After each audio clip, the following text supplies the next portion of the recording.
Hey, what's up guys, Vic with PhoneArena here, and just recently the Moto G7 arrived in the office along with 3 other phones, all in the Moto G7 series, and these devices will likely be the best affordable phones of 2018 because they feature such a good balance between performance and price. And the Moto G7, the flagship in the series, costs around $300. So we were wondering, how does a $300 phone camera compare against a premium smartphone that costs $1,000? In other words, what is the real difference between a $300 phone camera and a $1,000 phone camera like here on the iPhone XS? So we took a bunch of photos. Let's take a closer look.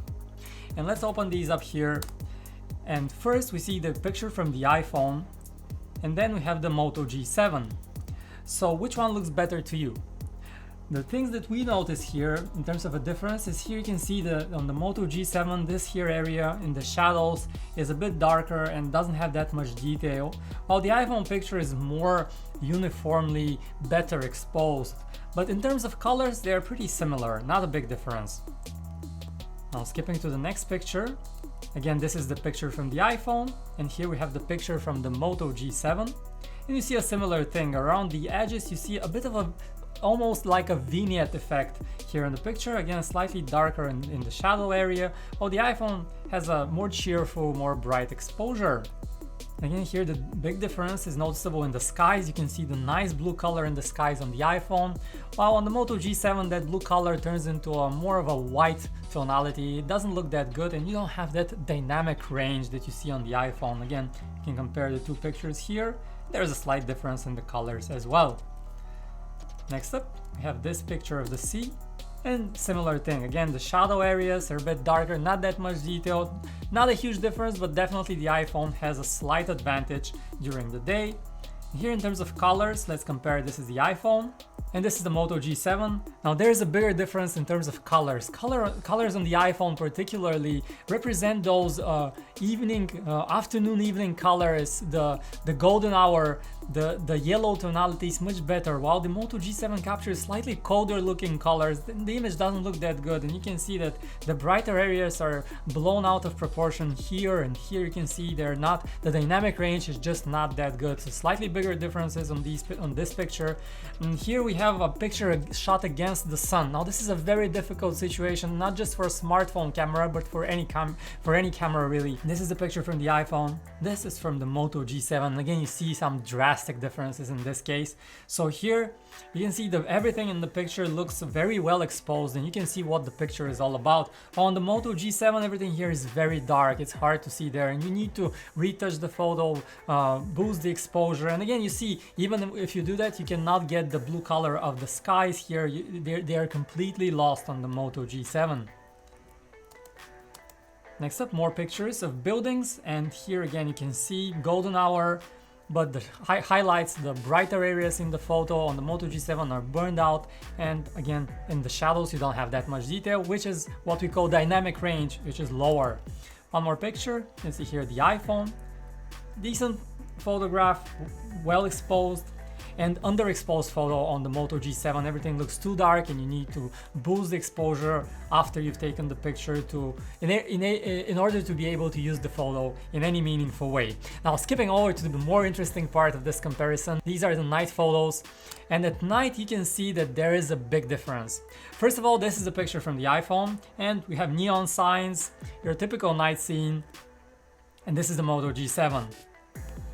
Okay, the Moto G7 does not do a bad job, and this photo is definitely usable, but if you compare the details, now this sign here, notice how it's completely readable on the iPhone and it's kind of lost on the Moto G7. Again, here the color in the neon signs is lost. Here you can see the reds on the iPhone and they are lost on the Moto G7. Skipping over to the next picture. Again, you can see the lights and the color rendition. You can see the yellow lights from the incandescent light bulbs are very nicely represented on the iPhone, while here everything looks too cold and not very realistic. Again, not a bad picture on the Moto G7, just a very noticeable difference nonetheless. And you can't buy happiness, but you can buy pizza, and that's kind of the same thing, is what this sign here reads. And on the background on the Moto G7, you can see that we have this ad here that is completely lost and on the iPhone you can see it, of course, and those are the details. So overall the Moto G7 doesn't capture bad images at night, but now it's nowhere nearly as good as a $1,000 phone like the iPhone XS. Here we have a picture of a cake. Who doesn't like cake? And in this case you can see that the color is kind of lost on the Moto G7 and the detail is not as plentiful. We can zoom all the way in. Here you can see the detail is kind of blurry on the Moto G7. Skipping over to the next picture, again some more buildings, more neon signs. You can see the happy bar and grill. You can see the red, that's the natural color of this photograph, and you can see here this beautiful breakfast neon sign. And here everything looks kind of ugly. You can see the lights are blown out, the color is gone. It's not a picture that I would like to use. And even bigger differences here. Notice this is another building, and on the iPhone you get a decent picture with the decent colors. You can see the lights in the building, and wow, on the Moto G7 this is just completely, everything is blown out. It doesn't look good, and this is not a picture that we would be proud sharing to anybody.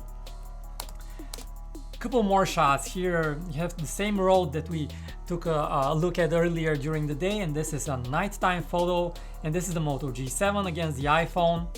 Notice the difference is definitely big, and if you zoom in on the Moto G7 you can see how the detail is very blurry, and these lights here again overexposed while the rest of the picture is too dark.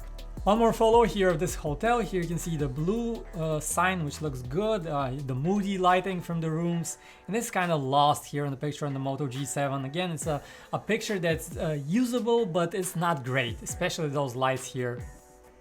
And we'll skip over to a couple of selfies, because who doesn't like a good selfie? And on the iPhone XS, this is the picture that you get during the day. Let's open it up. So this is me, in case you were wondering, and you can see that if we zoom all the way in, let's punch the zoom in, and you can see the detail is pretty sharp, everything looks good. We have the sky is a bit blown out here. You can see it's not perfectly exposed, but it's a good image, especially for a front-facing camera. Now skipping over to the Moto G7, the first thing you notice that the field of view is wider. So you on the iPhone you get a much narrower field of view. So on the Moto G7 theoretically you can fit another person easier, and it's a bit better for group photos. But the colors are not that good, and this is what matters the most to me. So looking here at the blue sky, this is completely gone. It's burned, the highlights are burned, and the image is a bit too dark here in this part. But in terms of detail, the Moto G7 does a nice job. And we have one more selfie photo, this time at night, and of course nighttime for the front-facing camera, it's a very difficult task. Here's the iPhone picture, not quite great, but okay, let's call it decent. And here's the Moto G7. Again, you see the colder colors, you see that there is not much detail in my jacket and the background.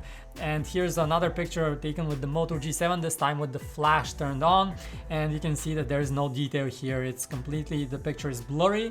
So once again, a decent image on the iPhone, not great, and a pretty bad picture on the Moto G7.